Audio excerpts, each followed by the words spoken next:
मैंने एक video upload की है, शॉर्ट वीडियो अपलोड की है, जिस पर काफ़ी लोगों के कमेंट्स आए हैं कि इसके वज़न तो नहीं बढ़ता, ये प्रेगनेंसी में इस्तेमाल की जा सकती है।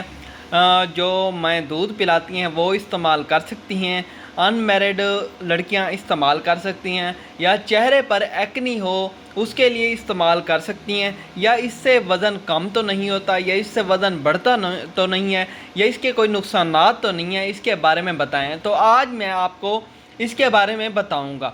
अस्सलाम वालेकुम, कैसे हैं आप सब। आज हम बात करने जा रहे हैं फिफोलविट कैप्सूल के बारे में। फिफोलविट कैप्सूल किस लिए इस्तेमाल होता है, इसमें क्या क्या इंग्रेडिएंट हैं और इसके नुकसानात क्या हैं और इसकी डोज क्या है, इसके बारे में मैं आज आपको इस वीडियो में बताऊंगा। वीडियो आपने एंड तक लाजमी देखनी है।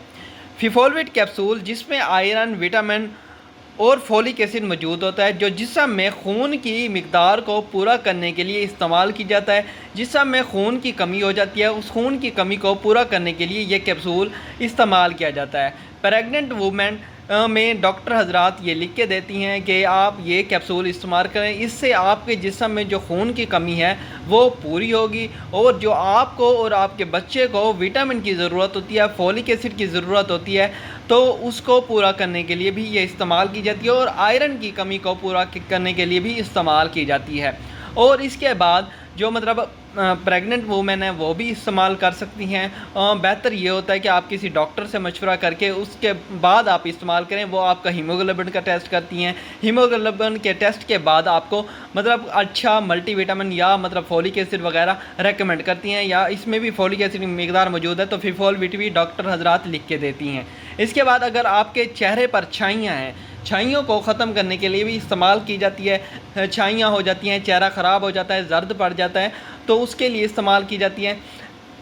इसके बाद आपके जिस्म पर जो पीला पड़ जाता है, जर्द पड़ जाता है, तो उसको स्किन को बेहतर बनाने के लिए भी इस्तेमाल की जाती है। स्किन वाइट करने के लिए भी ये कैप्सूल इस्तेमाल किए जाते हैं।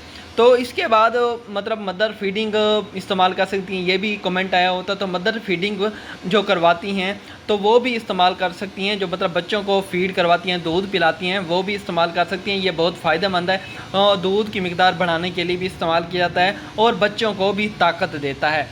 तो ये कैप्सूल आप मदर जो होती हैं, जो दूध पिला रही होती हैं, वो भी इस्तेमाल कर सकती हैं।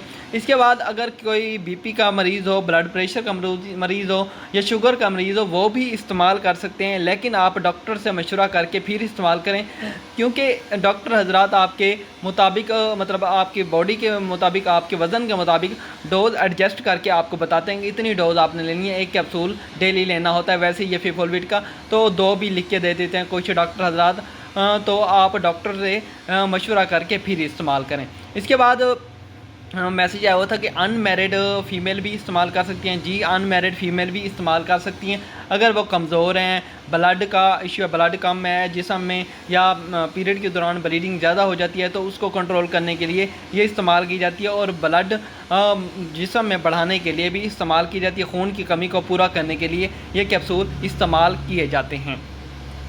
और ये प्रेगनेंसी में भी इस्तेमाल कर सकते हैं। जिस्म को स्किन को साफ़ करने के लिए, दाग धब्बे निशानात को ख़त्म करने के लिए, स्किन जर्द पड़ जाती है उसे ठीक करने के लिए भी इस्तेमाल की जाती है। और बालों के लिए भी बेहतरीन, अगर आपके बाल गिर रहे हैं तो बालों की ग्रोथ बढ़ाने के लिए, बालों को ताकत देने के लिए, बालों की जड़ें मजबूत करने के लिए भी ये इस्तेमाल किया जाता है। ये इसके इस्तेमालात हैं। और इसके साइड इफ़ेक्ट क्या हैं? साइड इफ़ेक्ट ये हैं कि आपका मैदा भी डिस्टर्ब हो जाता है। और ये भी कमेंट आया हुआ था कि अगर मैदा डिस्टर्ब हो जाए तो वो क्या करना चाहिए, इससे हमारा मैदा डिस्टर्ब हो जाता है, तो उसके लिए भी आपको कोई ना कोई कैप्सूल मैदे का इस्तेमाल साथ किया करें, क्योंकि काफ़ी लोग ऐसे होते हैं जिनका मैदा कुछ विटामिन अब्ज़ॉर्ब नहीं करता ठीक से, तो कोई मैदे का कैप्सूल आप साथ में लिया करें।